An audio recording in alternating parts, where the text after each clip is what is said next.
So we're continuing here thinking about launching with the young adult, and now we're going to look at some family factors, and we're going to spend a little time on this. We talked about individual factors, and we're going to talk a little bit about uh, family factors now. So some of these things are very basic. Some of them may be things that you would kind of commonsensically know. Some of them are things that maybe you don't know. First one is the idea of letting go of or renegotiating two or three different things: financial boundaries, residential boundaries, career development, and intimacy and relationship choices. So when you move out of a parent's home, or you move out of whatever place that it is that you've lived in uh, up until you move into young adulthood, and that may be going to college or just moving out of your house, uh, these things have to change. They may not change drastically, and they certainly don't necessarily change completely, um, but they do tend to have to change. Financial boundaries change. Even if you go off to college as an 18-year-old and you're still completely financially dependent upon your parents, you typically at that point have to manage your money to a certain extent. You're not in the same place, so it's very likely you have to have a new bank account, or you have to have some kind of setup where you have the ability to manage money and deal with money without your parents being around, without them being there. Sometimes they change drastically. Sometimes parents say, okay, you're 18, you're out of here, you're on your own. And they cut financial ties completely. Other times parents keep people bound financially for years and years and years and years, even through adulthood. So there are lots of variations there. But typically, as we move from adolescence into young adulthood, our financial boundaries have to be renegotiated somehow. Residential boundaries change. If you move out of your parents' house, your residential boundaries change. Then you have an apartment, or you have a dorm room or something, and you have to renegotiate everything. Um, some of you have had the experience of having an apartment and then your parents coming to your apartment, and your mom comes in and she rearranges stuff, or she says, why do you have that over there? That would look better over there, or whatever. We all have had those experiences too, probably, of living in an apartment or a house or something as young adults, and our parents coming, and maybe there are things that we have to put up so that they don't see them, uh, whether it's what we eat or drink, or what we're watching on television or whatever. We create new boundaries because we're living as adults, and sometimes parents aren't comfortable with that. Sometimes they're not comfortable with our adult choices, and so we have to have new residential boundaries. Our career development issues uh, have to at some point become our own. When you're a teenager, you have parents telling you what to do or helping you figure out what to do, hopefully. Um, and as young adults, sometimes that continues. Sometimes they keep saying, well, you should do this, or you should be this, or you're so good at this, why don't you do this, or I'm going to be really disappointed if you don't do so and so. And sometimes parents can put a whole lot of pressure on us to make career choices. Well, moving out of their house, moving into young adulthood from adolescence, at least there's usually some renegotiating of career development stuff. Sometimes it becomes more intense. Parents become more involved as we become young adults. And I'm not saying that parents shouldn't be involved. Especially if you have good parents, or if you are a pretty good parent, you ought to be able to be involved with your kids' career development. But there's a limit there, and that limit becomes more and more severe the older your child gets. So career development needs to be renegotiated typically also. And then intimacy and relationship choices. Again,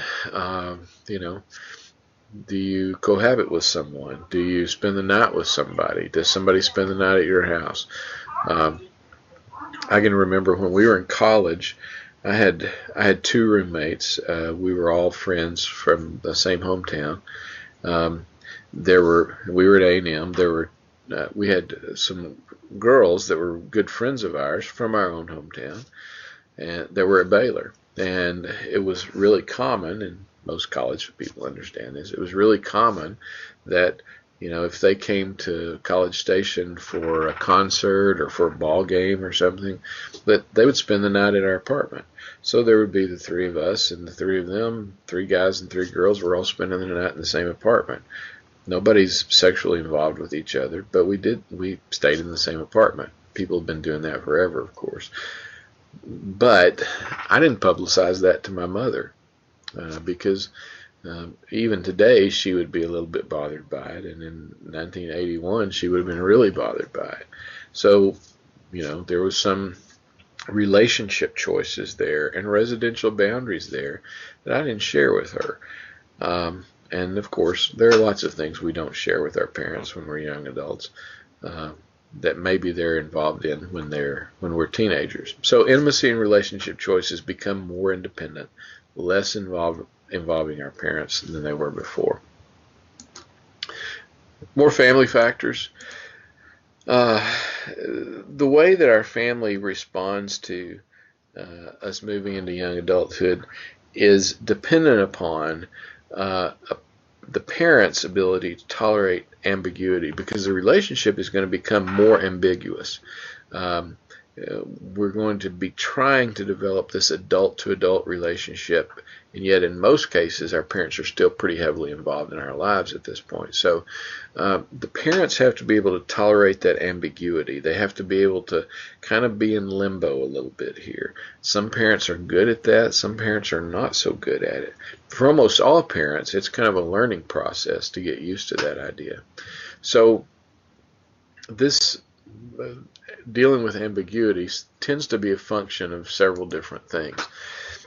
A reflection of the child's anxiety, for one thing. If a child is really anxious, parents tend to reflect that, and parents tend to be much less hesitant to deal with ambiguity if a child is anxious. I can think of a student that I had years and years ago who had some neuromuscular disease. I'm not sure exactly what it was, but she had difficulty with basic muscular functions. She could walk. She had some trouble writing, typing, and she had some trouble speaking very clearly. And so she had lots of social anxiety and lots of difficulty with the idea of going off to college. Well, her parents, I thought, were doing the best they could, but she was so anxious about going to college that they kind of reflected that, and they became more and more and more anxious about her college experience because she became more and more anxious. And parents tend to do that. If they can see a child being kind of calm and cool and confident, parents tend to be more confident. Not always, but the tendency is there. It's also, the parents dealing with ambiguity is also dependent upon how satisfied they are with dealing with their own other life cycle things, like aging parents, for example, or other children in the home, or their own marriage and how healthy their marriage is. The satisfaction that they have with their own young adult choices. If parents had a fairly healthy, successful launching themselves, they left home, they made decisions, they developed relationships, and they feel like it turned out pretty well, they'll tend to think that their kids can do the same thing. On the other hand, if parents had disastrous young adult choices, very often they'll be really, really hesitant to let go of their kids and to deal with this ambiguity that comes with having young adult children. It also has something to do with how they negotiate that loss that occurs when your kids leave your house. And we know that a healthy, happy marriage tends to do better. But even in a really healthy, happy marriage, sometimes the empty nest syndrome is a really big deal. It's just difficult. Some people love it. Some people don't like it at all. Most people are kind of in the middle. They kind of miss their kids and wish they were there, but they're also kind of glad that they're gone. And I think that's probably a pretty healthy thing. It also depends on the individual characteristics of the child, kind of like I was saying about the child's anxiety. If you got a kid who's really assertive and aggressive and confident and strong and talented and smart, and you just don't worry about them too much and you let them go.